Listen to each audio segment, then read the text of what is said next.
Bien, como les dije, prenda con registro, ojo y estudien de la ley. A ver, nosotros la ley de prenda con registro es la 12.962. ¿Sí? Todos vamos a ir ubicándonos con la ley, como ya les digo, porque ahí tenemos que sacar los conceptos, ahí tenemos que sacar lo que son los tipos de prenda con registro, sí, que todo eso igual en el Power, que les pasé recién, también tienen igual de forma súper básica, pero lo tienen. Entonces, ¿dónde vamos a ubicarnos? Dentro de la ley, primero el artículo 1, ¿sí? El artículo 1 es una especie, digamos, de concepto, ¿sí? Les va a decir, la prenda con registro puede constituirse para asegurar el pago de una suma cierta de dinero o el cumplimiento de cualquier clase de obligaciones a la que los contrayentes le atribuyen a los efectos de la garantía prendaria un valor consistente en una suma de dinero. Fíjense que seguramente si ya hicieron reales, ¿sí? Ustedes habrán estudiado dentro de los derechos reales de garantía, perdón, lo que es la prenda. Esa prenda que nosotros vemos o que estudiamos dentro del Código Civil y Comercial es la prenda común. ¿Y qué quiere decir prenda común? Sí, que es la prenda que nosotros constituimos, sí, para asegurar una obligación, ¿verdad? Que hasta el concepto más o menos, o las primeras palabras que veíamos de ese concepto, no es muy distinto. ¿Qué diferencia existe entre lo que es la prenda común y lo que es la prenda con registro? La prenda común, ¿cómo opera? Sí, yo adquiero, ¿no? O contraigo en realidad, digamos, una obligación principal, ¿verdad? Para asegurar el cumplimiento de esa obligación principal, sí, puedo constituir una garantía prendaria, como decimos. Sí, siempre recuerden, la prenda recae sobre los bienes muebles. ¿Sí? En cualquier contrato de prenda común, ¿cómo opera? El deudor le va a entregar al acreedor una cosa mueble para garantizar el cumplimiento de esa obligación, ¿verdad? Siempre entonces la prenda acá vendría a actuar de forma accesoria. Si yo no cumplo, ¿sí?, con mi obligación, se va a crear un privilegio o una preferencia que va a tener ese acreedor de cobrarse sobre esa cosa prendada en el momento en que se ejecute, ¿no? Ahora, la importancia de la prenda común es que tiene un desplazamiento. ¿Por qué? Porque esa cosa prendada va a pasar a manos del acreedor. ¿Sí? ¿Es mía la cosa? ¿Es de mi tenencia, por ejemplo? Digamos, yo tengo la tenencia de esa cosa. Sí. Pero como constituyó una garantía, sí va a haber un desplazamiento a manos del acreedor. ¿Sí? Obviamente no va a ser un bien propio. ¿Por qué? Porque va a depender de que yo cumpla o no cumpla con mi obligación. ¿Sí? Ahora, distinto es la prenda con registro. ¿Y por qué la prenda con registro es la que nos interesa a nosotros en los fines, sí, del derecho comercial? Porque la prenda con registro no tiene desplazamiento. La cosa prendada sigue en poder del deudor, con la particularidad de que se va a tener que inscribir el contrato en un registro.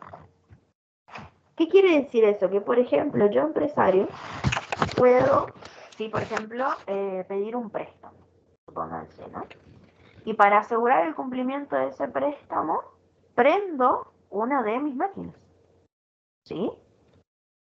Implica que yo esa máquina no la voy a perder, la voy a seguir utilizando, la voy a seguir teniendo dentro de lo que es mi proceso productivo, y a su vez adquiero, lógicamente, el préstamo y aseguro la obligación principal. Todo lo que tenga que ver con la prenda común, nosotros lo encontramos dentro del Código Civil y Comercial. ¿Sí? Tienen más o menos las mismas características, con la particularidad de lo que decíamos recién, de que va a tener ese desplazamiento. En cambio, la prenda con registro, lo que me quiere decir es, se puede constituir la prenda con registro para asegurar el pago de esa suma de dinero que decíamos, o el cumplimiento de cualquier obligación, porque fíjense que es súper amplio lo que nos dice el artículo 1, ¿sí? Con la particularidad de que no va a tener ese desplazamiento. ¿Está regulado dentro del Código Civil y Comercial? No.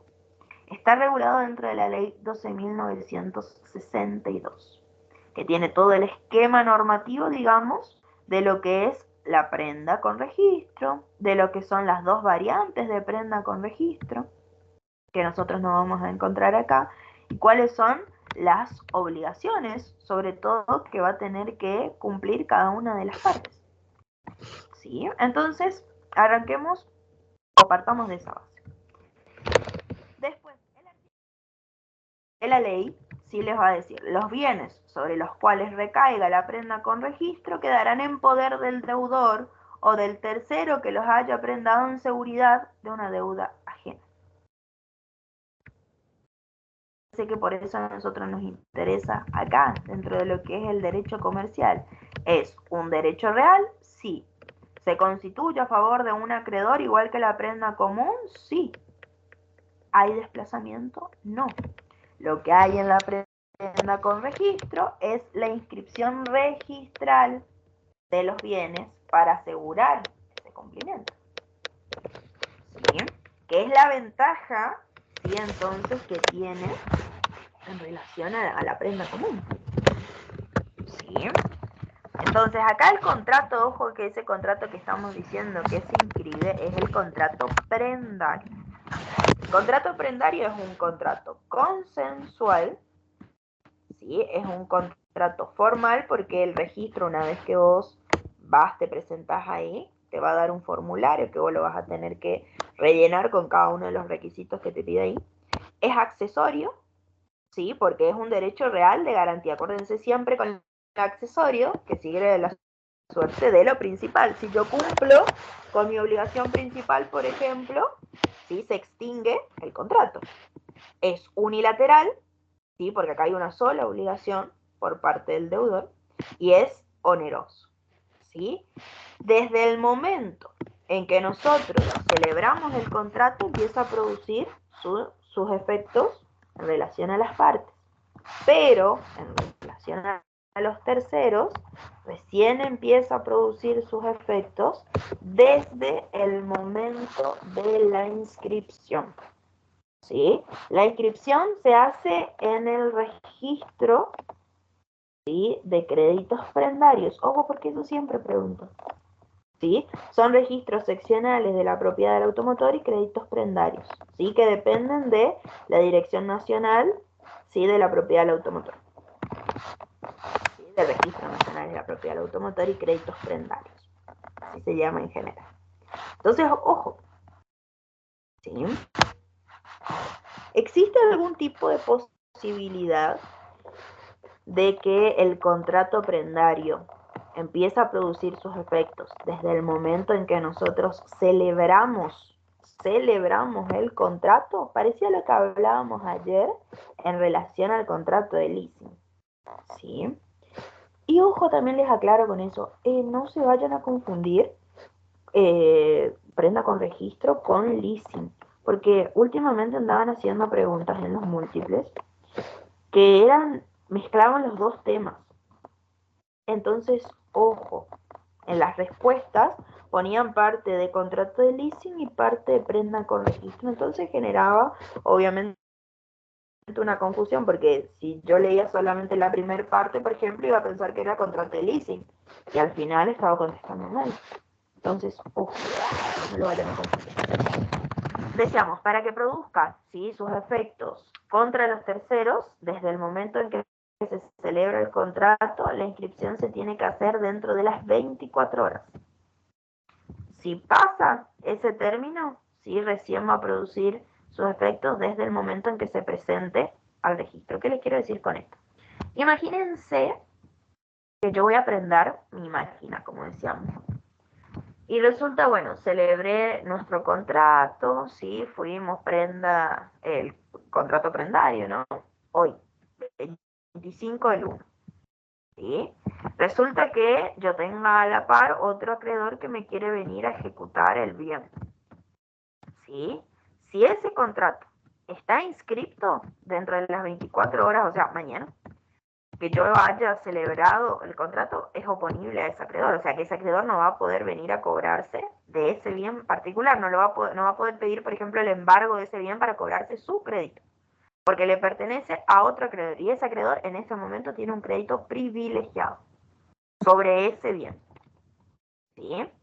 Ahora, si yo todavía no fui a inscribirlo, ¿sí? Y me voy el 30 de enero, recién a partir del 30 de enero va a ser oponible a los terceros. ¿Sí? Una vez inscrito, ¿sí?, el contrato, ¿sí?, a partir de ese momento yo lo puedo transferir, por ejemplo, ¿sí? Yo si soy el acreedor titular de eso, lo puedo transferir, sí. Se transfiere por endoso.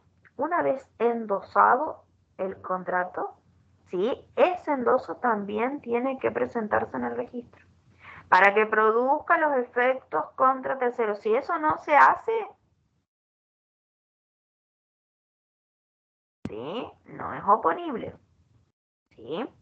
Ahora, obviamente todo el régimen sobre los endosos y demás es lo que depende del Código Civil y Comercial en relación a lo que son los títulos. ¿Sí? Títulos valores, en esa parte van a encontrar todo lo que tiene que ver con endoso, no es necesario que lo sepan. ¿Sí? Después, ¿quiénes pueden ser acreedores? Ojo con esto porque es tema importante para la ejecución de estos. ¿Quiénes pueden ser acreedores de la prenda con registro? Cualquier persona física o jurídica, tenga o no domicilio en el país. ¿Sí? Ahora, por ejemplo, si yo ya tengo prendado una máquina, ¿puedo volver a constituir prendas sobre la misma máquina? No. Salvo, y ahí vienen los salvos de nuevo, que tenga la autorización del acreedor. ¿Qué pasa si igual yo no tengo la autorización del acreedor? Sí, igual lo hago. Sí, sin esa autorización. La nueva prenda que se haya constituido, nula. ¿Sí? Ahora,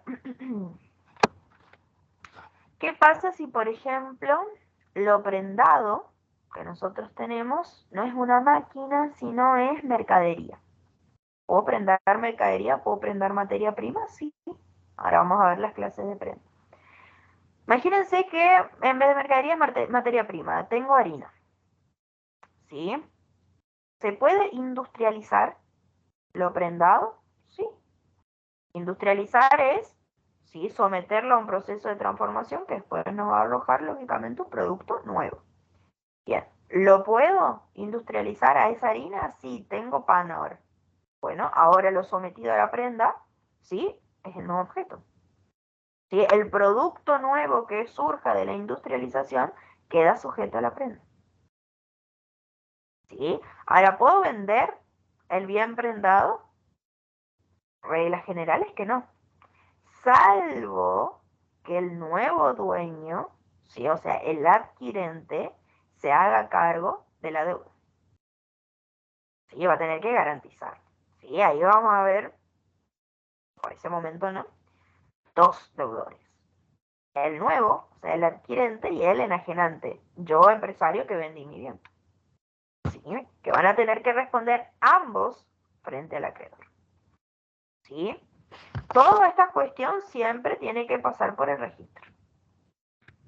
Yo les dije recién que había distintos tipos o distintas clases de prenda. ¿Sí? Por un lado, tenemos lo que es la prenda fija. En la prenda fija entran bienes muebles, semovientes, o sea, los animalitos, ¿sí?, frutos o productos que estén pendientes o que ya estén en pie, me dice la ley. Y ojo acá, porque la ley les va a decir, las cosas inmuebles por su destino, incorporadas a una finca hipotecada, solo pueden prenderse con la conformidad del acreedor hipotecario. Entonces, regla general, siempre prendamos cosas muebles, Ocio moviente. Las cosas inmuebles por su destino son las que están anexadas al inmueble y que son inseparables, digamos, del inmueble. Ahora, ¿puedo prendar ese tipo de cosas? Sí. Solamente si tengo la autorización del acreedor hipotecario. Recuerden, el hipotecario es el que tiene una garantía real de hipoteca sobre el bien inmueble. Regla general, prendo bien mueble, hipoteco bien inmueble. Entonces, prendas fijas son esos. Por eso decíamos hoy las máquinas. Puedo hipotecar, la tenía con hipoteca. ¿Puedo prendar ganado, por ejemplo? Sí. ¿Puedo prendar una cosecha? Sí, sea que esté pendiente, o sea que recién la hayamos plantado o que ya esté de pie. Sí. Las cosas inmuebles por su destino, sí. Si tengo la autorización del acreedor hipotecario, sí. Todo eso, prenda fija. Y fíjense que lo que me quiere decir en relación de la prenda fija es que eso no lo voy a poder cambiar. ¿Sí? En cambio, la prenda flotante cambia la situación. ¿Sí? ¿Por qué? Porque la prenda flotante son sobre mercaderías y materias primas. ¿Sí? Ahora, tiene un límite. La prenda flotante solamente se puede constituir para garantizar obligaciones que no excedan los 180 días. O sea, es una obligación que tiene que ser pagadera en un plazo no mayor a 180 días. ¿Sí? Y acá es donde va a pasar eso que decíamos, porque van a estar comprendidas también todas las cosas que van a resultar, ¿sí? Después de la transformación. ¿Sí? Ahora, ¿dónde?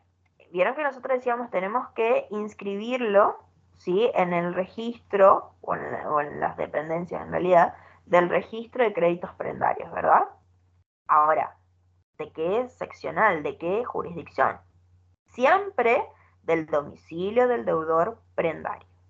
Una vez inscripta, oponible a terceros. Recuerden que la oponibilidad, ¿qué significaba? Que a partir de ese momento, si era conocido por todos, nadie podía alegar desconocimiento, entonces yo puedo oponer el contrato. ¿Sí? Acuérdense que la oposición es, si lo hago dentro de las 24 horas de celebrado el contrato, perfecto. A partir de ese momento ya es oponible. Si no, va a ser desde el momento en que yo vaya al registro a hacer la inscripción. ¿Sí? Recuerden, registro de automotores y créditos prendarios, dependiente de la Dirección Nacional de Registro Nacional de Automotores y Créditos Prendarios. ¿Sí? Bien. ¿Cuánto dura la inscripción de la prenda con registro? ¿Sí? Dura 5 años. Después caduca. ¿Sí? Hay una excepción. Salvo que el legítimo tenedor, que podría ser el deudor lógicamente, pida o solicite una reinscripción antes de que caduque el plazo. ¿Sí? Bien. Ahora, ¿puedo cancelar la inscripción? Que cancelar ya estaríamos diciendo ahí, técnicamente debería ser antes del plazo. ¿Sí? ¿Cuándo? Si hay una resolución del juez, resolución judicial, sí, se cancela la inscripción. Cuando el acreedor o el dueño de la cosa prendada lo pida, siempre y cuando adjunte el certificado de prenda endosada por el legítimo tenedor. En ese caso, se archiva el certificado, ¿sí? Obviamente se deja constancia de que la cancelación se hizo, se cancela la inscripción, en realidad, la constancia. O el dueño de la cosa prendada, sí, puede ir a pedir al registro también la cancelación, pero en este, y esto es totalmente lógica, va a tener que adjuntar el comprobante de que depositó el importe de la deuda dentro de lo que va a ser el banco oficial más próximo al domicilio en donde esté la cosa, a orden siempre del acreedor. Es como, digamos, al hecho de decir, bueno, ya pagué toda la deuda. La obligación principal se extinguió, entonces corresponde también extinguir la accesoria, que en este caso sería la prenda. Sí o sí, en ese caso, en el que el deudor pida la cancelación, el registro, el encargado del registro en realidad, tiene que notificar, ¿sí?, que está hecho ese depósito al acreedor a través de una carta certificada que le va a mandar a su domicilio, el domicilio que figura en el contrato. Si hay conformidad, no hace ningún tipo de observación, en un plazo de 10 días se hace directamente la cancelación. Si él objeta el depósito, otra vez se le va a comunicar al deudor y al banco, ¿sí?, para que ponga la suma depositada a disposición del acreedor, ¿sí?, para que él pueda promover después juicio por consignación. ¿Bien? Eso, o pasado ese momento, digamos, automáticamente va a terminar la inscripción, digamos, de nuestro contrato. O sea, que esa cosa ya no va a estar más sujeta, ¿sí?, a los efectos de la prenda con registro. Después, y este punto es el más importante de todo lo que tiene que ver con prenda con registro, que tiene que ver con la ejecución prendaria. Y esto es lo que yo les digo, sobre todo, que no confundan con leasing, porque acá está la trampa. ¿Se acuerdan que nosotros en el leasing, sobre todo cuando eran las cosas muebles, veíamos la cuestión de la ejecución, por ejemplo, de los saldos que hayan quedado, de impagos y demás?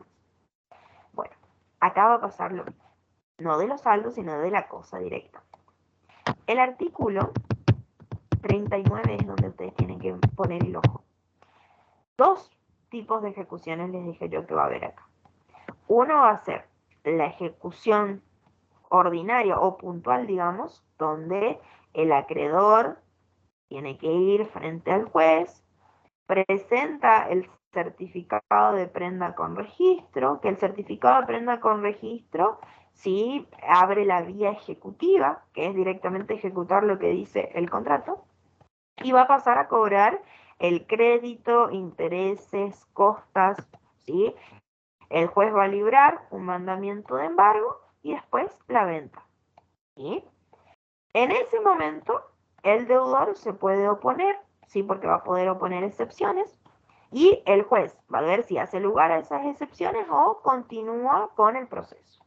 Esa es la ejecución judicial, que sería lo normal, digamos, dentro de lo que es la prenda, ¿sí?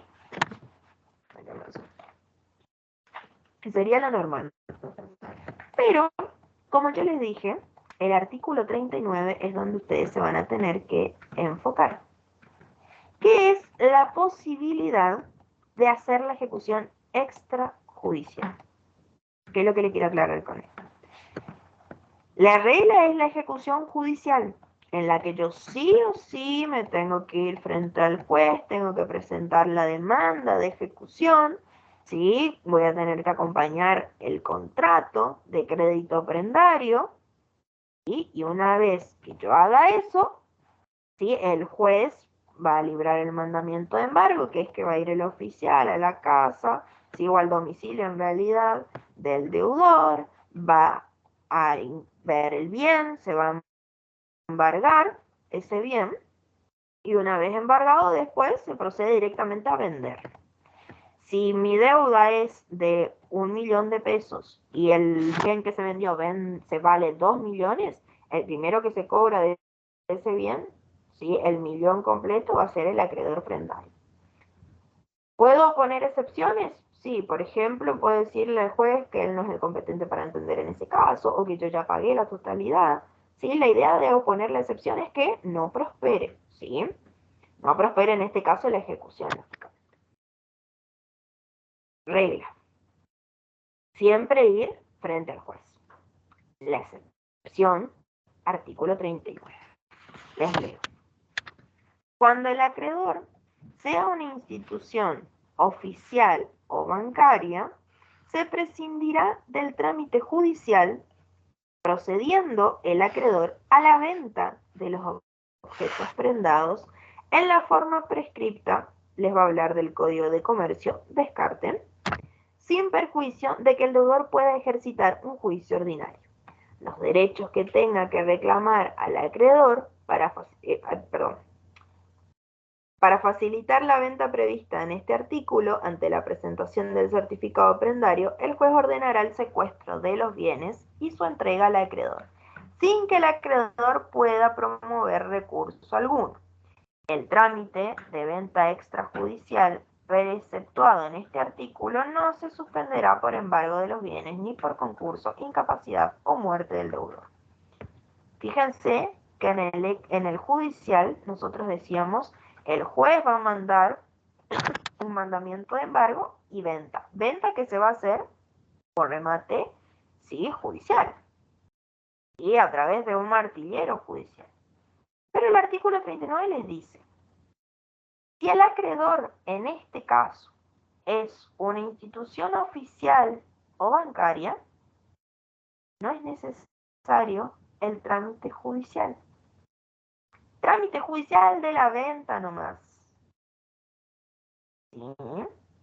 Ahora les dice, sin perjuicio que el deudor pueda ejercitar un juicio ordinario, que ese es en el caso de, a ver, yo deudor, no es que creo, sino que voy a decir, no, esta ejecución o esta venta no debe proceder. Bueno, voy a interponer una demanda, ¿sí? Para alegar lógicamente mi derecho. ¿Sí? Entonces, ojo, porque la ejecución es en el caso de la venta, ¿qué se va a hacer? Sí, por vía privada. ¿Qué es lo único que tiene que hacer la institución oficial del banco? Presentar el certificado prendario y el juez ya automáticamente ordena el secuestro del bien y la entrega al acreedor. La venta, de la venta totalmente se va a encargar el acreedor. ¿Sí? Fíjense. ¿Sí? Porque solamente frente a esos dos supuestos, ¿sí? Institución oficial o bancaria, es donde procede la venta extrajudicial. Si mal no me equivoco, la pregunta que habían hecho en el examen era, ¿sí? Cuando procedía la ejecución, si no me acuerdo si era ejecución directamente del bien dado en leasing. Y una de las respuestas era esta. ¿Sí? Habían mezclado, ya les digo, lo que es prenda con registro con el leasing, así que ojo con eso. ¿Sí?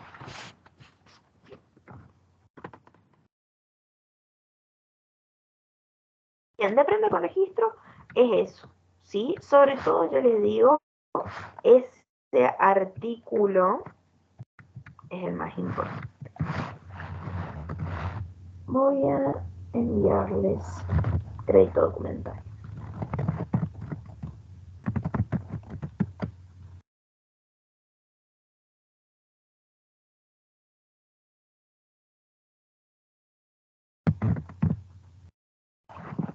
Ahí les paso el Word de crédito.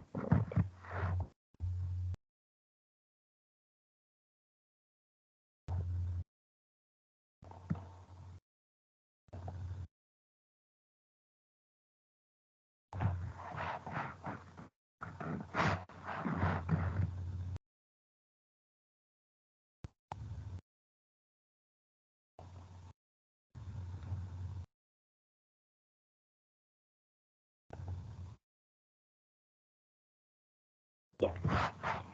¿Qué es el crédito documental? Fíjense que acá van a ver, a diferencia de todos estos contratos que nosotros estuvimos viendo, un contrato que es bastante particular, pero no es muy distinto en sí a la misma operatoria que nosotros estuvimos viendo, sobre todo en los bancarios. El crédito documentario, sí, es una especie de contrato, digamos, que nosotros más que nada lo vamos a ver o se va a utilizar dentro del campo de lo que es el comercio internacional. ¿Sí? Esto va a ser súper básico, digamos, lo que nosotros vamos a ver.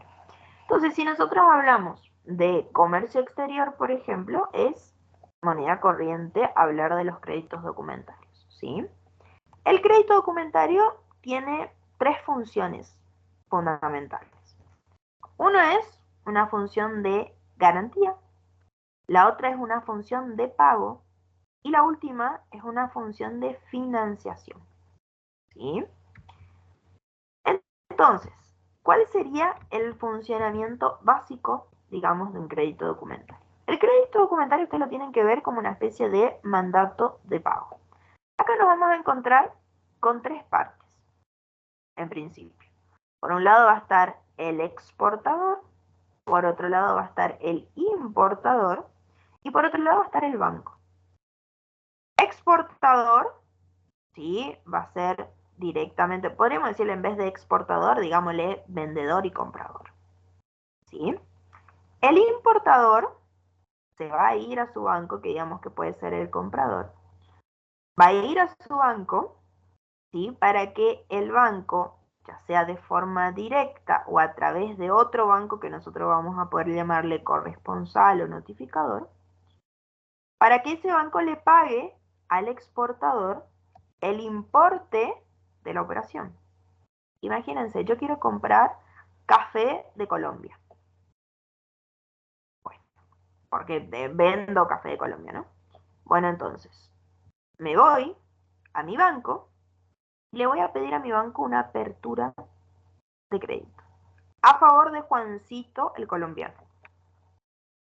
¿Sí? Juancito el colombiano va a tener que cumplir con todos los requisitos que le pida, ¿sí? Que estrictamente le va a pedir el banco allá, y va a poder cobrar ese crédito, ¿sí? Y me va a tener que mandar, lógicamente, la mercadería. Todo esto tiene un sistema de seguridad bastante importante. Vamos a ir paso por paso. El primer paso es que importador y exportador lleguen a un acuerdo, es decir, que yo pueda negociar con Juancito que me va a vender el café. Vamos a tener entre nosotros dos un contrato de compraventa internacional. Yo acá en Argentina y él allá en Colombia. ¿Sí? Y van a estar súper claras en ese contrato de compraventa que nosotros vamos a celebrar cuáles van a ser las condiciones del crédito documentario, con todos los documentos que se van a tener que presentar. ¿Sí? En este momento es donde yo me voy frente a mi banco y le voy a pedir la apertura del crédito documentario a favor de Juancito. ¿Sí? Más todas las condiciones, lógicamente, que va a tener que tener ese crédito.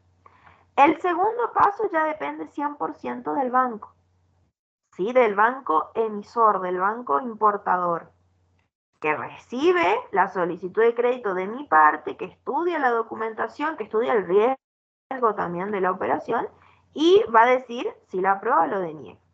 Si la aprueba, va a emitir el crédito, ¿sí? Con un banco del país del exportador, que ese sería el banco notificador. ¿Sí? ¿De qué depende mucho esta existencia de otro banco allá de que el banco en el que yo abrí la apertura de crédito tenga o no tenga sucursal en ese país? Si no la tiene, va a necesitar de otro banco que le ayude básicamente a cumplir con la operatoria. Que ahí vendría a ser, en ese caso, como les digo, ¿sí? El banco notificador. Bien. El tercer paso ya depende de ese banco exportador o notificador que decíamos recién. ¿Por qué le decimos notificador? Porque él es el que se va a encargar de notificarle a Juancito que está abierto un crédito documentario a su nombre. ¿Y cuáles son las condiciones? Bien, otra vez se estudian las condiciones, lógicamente, y una vez que se acuerda todas esas condiciones, el importador, o sea, el que a nosotros nos va, perdón, vamos por decir, ¿sí? El importador va a tener que enviar la mercadería. ¿Sí? Una vez que el exportador, perdón, una vez que la mercadería embarca, ¿sí? Y le presentó Juancito, ¿no? Toda la documentación al banco, ¿sí? Él cobra. ¿Sí? El banco notificador le va a pagar al exportador el importe del crédito, ¿sí? Listo. Después envía otra vez al banco emisor toda la documentación, ratifica las condiciones de pago. El banco emisor le va a tener que reembolsar el importe que haya anticipado el banco emisor porque volvemos a decir, este es en el hecho de que no tenga sucursal. Si tiene sucursal no hay problema, no tiene que devolver nada básicamente. ¿Sí? Ahora, el banco emisor y el importador, en este caso, si es que hay, son los que van a asumir las obligaciones de pago. Yo, que me fui a pedir la apertura del crédito, tengo que, lógicamente, ¿Devolver ese crédito que abrieron a mi favor? Sí. Pero la obligación la asume el banco con el vendedor o el exportador en este caso, contra la entrega de la mercadería. ¿Sí? Ahora. Entonces, ¿sí? Ojo con el ejemplo. ¿Sí? Con eso más o menos igual yo ahora les voy a pasar un cuadrito donde también está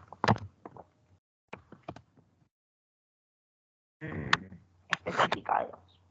¿Qué clase de crédito documentario nosotros tenemos? ¿Sí? Puede ser revocable o irrevocable.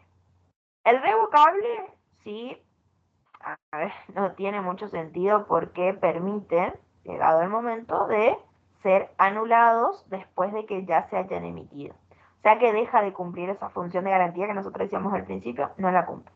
¿Sí? Generalmente, nosotros con lo único que nos encontramos, sí, son con los irrevocables. Regla general, para ser revocable, sí o sí, el propio documento tiene que tener expresamente establecida la posibilidad. Después, sí, el crédito documentario sin confirmar. Ese es en el caso en el que el banco emisor del crédito, para comunicarle al exportador, va a hacer uso, lo que yo les decía hoy, de ese banco, ¿sí? O de la sucursal que tiene en el país de ese exportador. ¿Sí? Entonces, en ese caso, no vamos a necesitar a ese banco notificador. ¿Sí? O si queremos decirle el notificador, ¿sí? En ese caso va a ser el mismo banco, ¿sí? Porque tiene una sucursal en ese país. ¿Sí? Ahora, cuando es confirmado, si es porque el exportador va a tener que pedir, ¿sí? Que un banco de ese país, ¿sí? Que puede ser otro banco avisador porque no hay sucursal, ¿sí? Otro beneficiario que puede ser directamente el que haya elegido el exportador, ¿sí? Que sea él el que garantice que le va a pagar. ¿Sí? Ahora, los créditos documentarios, ¿sí? También pueden ser transferibles, ¿sí? Que son los que, en los que en realidad el beneficiario puede elegir otras personas que puedan compartir, por ejemplo, la garantía, ¿sí? A quienes le va a tener que pagar el dinero, ¿sí? Que es lo importante. Otra modalidad, ¿sí? Con más o menos las mismas finalidades, digamos, es el back-to-back, ¿sí? Que es cuando el exportador intermediario lo que hace es abrir o ordena abrir un crédito documentario con la garantía de otro del que él es beneficiario. Supónganse, ¿sí? Que ya tiene un crédito documentario a su nombre, lo que hace es, ¿sí? Abrir otro crédito documentario poniendo como garantía el que ya tenía. ¿Sí? Ese es back to back. Después tenemos el crédito documentario, ¿sí? Que tiene cláusula de anticipo parcial a favor del beneficiario.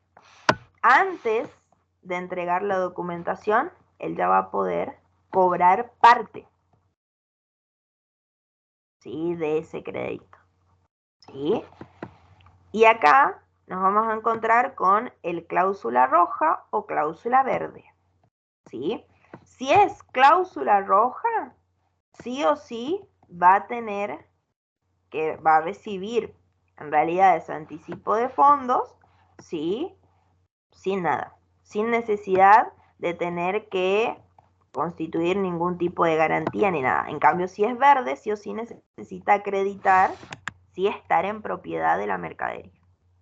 El rojo no me va a pedir ningún tipo de requisito, digamos. En cambio, el verde sí. ¿Sí?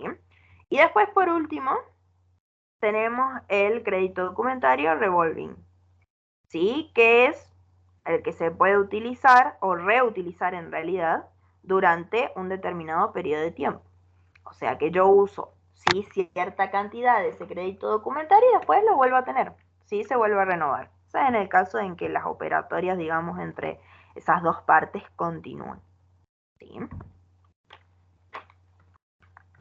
Al crédito documentario las regula las UCP 600, ¿sí? Que son todo dentro del ámbito del derecho internacional, ¿sí? Donde siempre se busca facilitar, podríamos decir, de alguna manera lo que es el comercio internacional, eliminando cualquier tipo de barreras, digamos, que puede llegar a existir. A ver, es un medio de pago, de alguna manera, que digamos, un tipo de contratación que tiene garantías bastante importantes, o sea, ventajas en realidad importantes, ¿sí? Por ejemplo, el exportador, sí, va a saber que él va a recibir el pago, sí, la puntualidad en el cobro, porque acuérdense que la obligación la asume siempre el banco, es el banco el que tiene que pagar, ¿sí? Además, fíjense la posibilidad ese de financiación con garantía del propio crédito documentario que tenía en el caso del back-to-back, por ejemplo, ¿sí?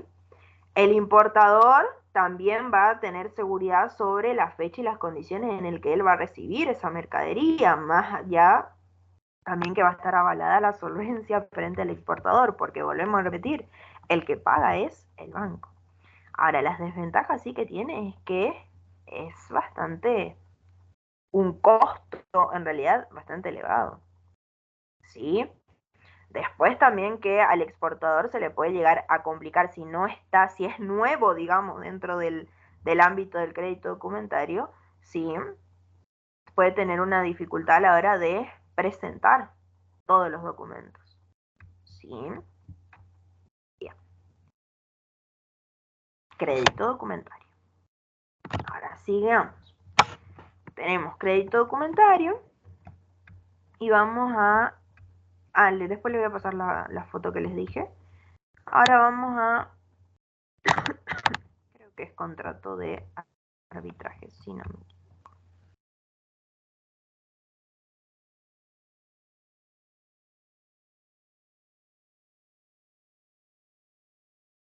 Contrato de arbitraje. Contrato de arbitraje acá después de pasar por todos estos, ¿sí? Volvemos a el Código Civil y Comercial, ¿sí? ¿Qué es el contrato de arbitraje y dónde lo encontramos? ¿Sí? Ojo que sobre el contrato de arbitraje hay dos posturas. Una es una postura contractualista y la otra es una postura procesalista, porque ya van a ver, ¿sí? ¿Qué es lo que pasa con esto? ¿Qué es lo que me dice el Código Civil y Comercial sobre el contrato de arbitraje? Me va a decir, hay contrato de arbitraje cuando las partes deciden someter a la decisión de uno o más árbitros todos o alguna de las controversias que hayan surgido o puedan surgir entre ellas respecto de una determinada relación jurídica, contractual o no contractual, de derecho privado, en las que no se encuentre comprometidos el orden público.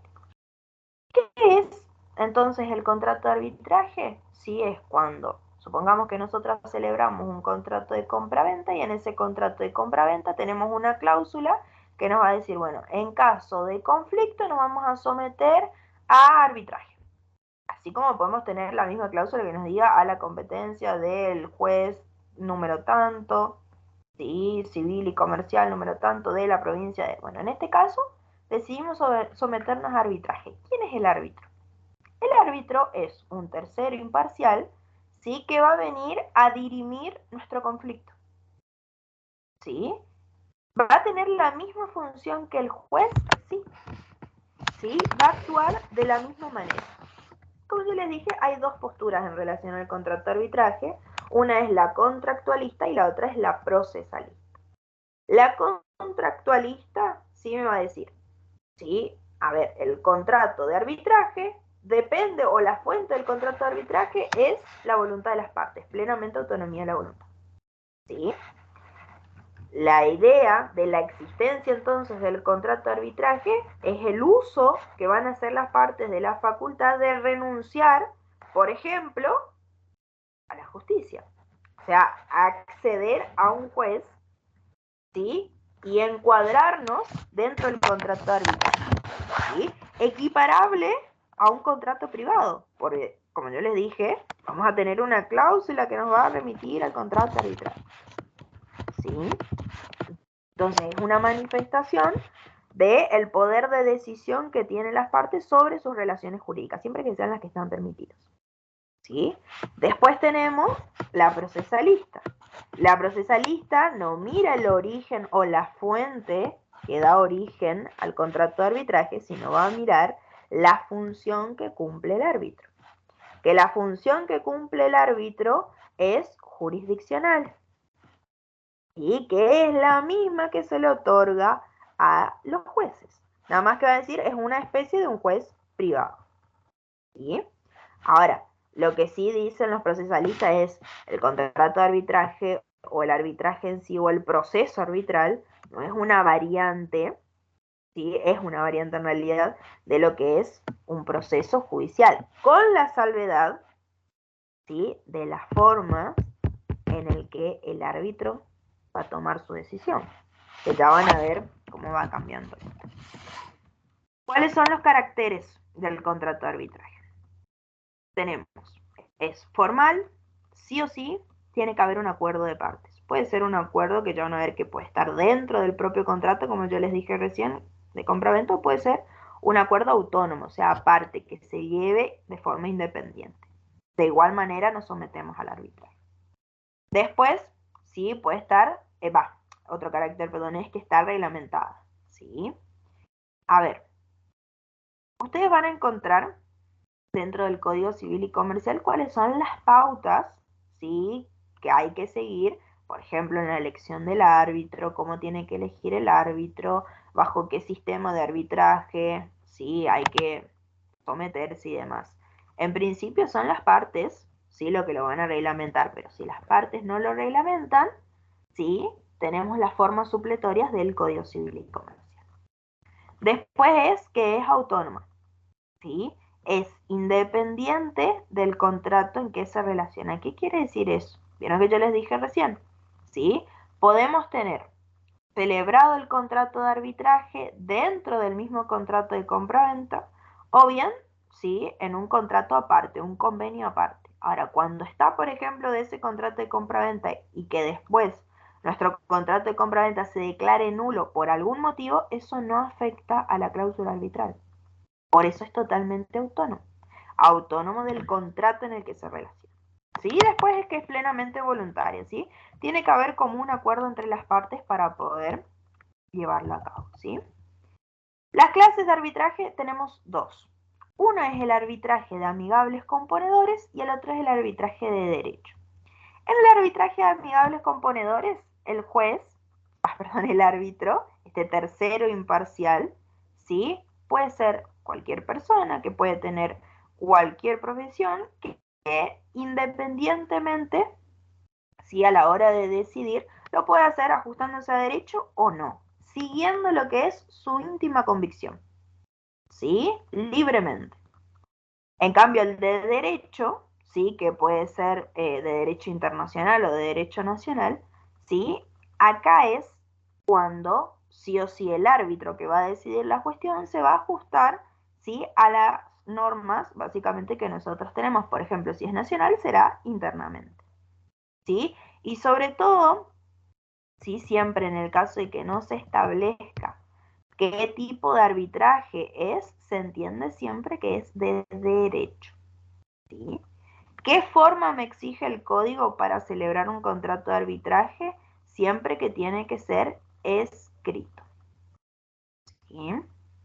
Ahora, ya les dije el tema de la cláusula compromisoria, ya les dije, sí, el acuerdo totalmente independiente, o incluso, sí, podemos directamente acudir a un estatuto o a un reglamento arbitral y someternos a eso, sí.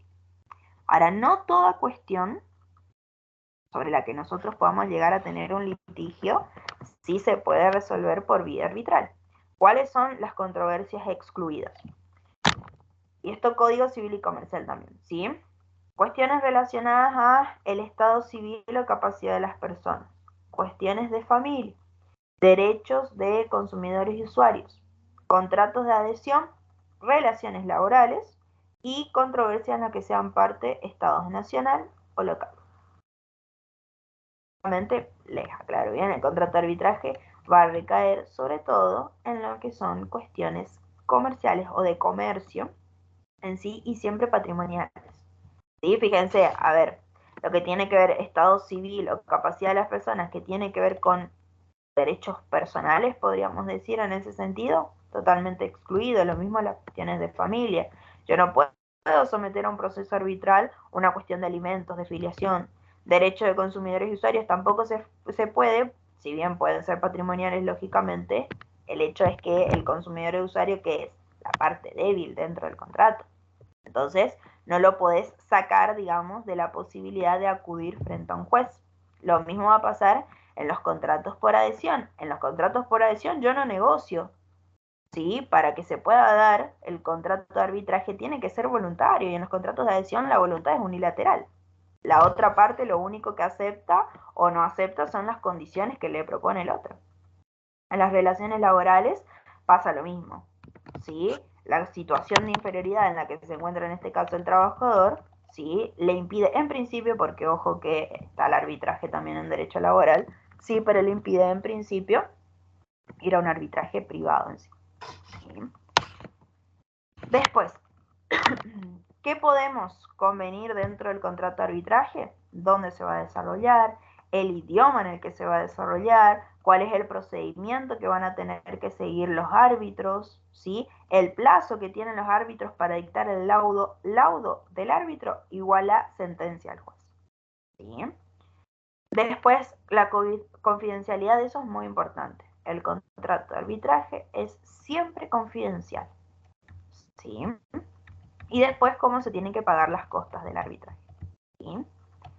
Ojo, nosotros venimos diciendo, a ver, este contrato o los contratos de arbitraje en sí son súper de la autonomía de la voluntad de las partes. Entonces todo depende de lo que las partes hayan establecido en el contenido de sus contratos. Si las partes nada dijeron en relación a eso, bueno, se puede entender que vamos a aplicar de forma supletoria, acuérdense, las normas de, si es nacional, el Código Civil y Comercial. ¿Sí? Ahora, la pregunta que le pueden hacer a usted en la mesa y que casi siempre está, es si pueden los árbitros adoptar o dictar medidas cautelares y ejecutarlas. ¿Sí? Teniendo en cuenta que no es un juez. Medida cautelar, por ejemplo, un embargo, una inhibición general. En el contrato de arbitraje, ¿sí? Los árbitros, siempre y cuando sea pedido de parte, pueden dictar, y quédense con esa palabra, dictar medidas cautelares. ¿Sí? Ahora, la ejecución de las medidas cautelares siempre lo debe hacer un juez. Vuelvo a repetir. El árbitro puede dictar la medida, ¿sí? La ejecución siempre es del juez, ¿sí? Ahora, las partes pueden someter, por ejemplo, a conocimiento de un juez una competencia que ellos de antemano hayan sometido a arbitraje sin que sea incumplimiento de una obligación o una renuncia, sí. ¿Sí? Ojo, no siempre, ¿sí? En los casos en los que nosotros podamos alegar que ese arbitraje, por ejemplo, es imparcial, ¿sí? O se está desarrollando de una forma que es nula, siempre yo tengo expedita la vía judicial. Después, ¿puedo interponer recursos frente a un laudo arbitral? Sí, que el laudo arbitral, le vuelvo a repetir, es como la sentencia del juez. ¿Puedo interponer un recurso contra eso? Sí, tranquilamente se puede revisar en la justicia. Sí, siempre obviamente hablando de nulidades, total o parcial. ¿Sí? ¿Cómo está compuesto el arbitraje? Siempre número imparcial. Primero, puede ser unipersonal o puede ser colegiado. Si es unipersonal, sí, las dos partes se van a tener que poner de acuerdo para elegir quién quiere que sea el árbitro. Si no se ponen de acuerdo, lo debe elegir un juez. Si son, sí, tribunal, sí, lo tendrá que elegir una parte uno, una parte el otro. El tercero lo eligen entre los dos. ¿Sí? Elegidos. ¿Sí? Ahora,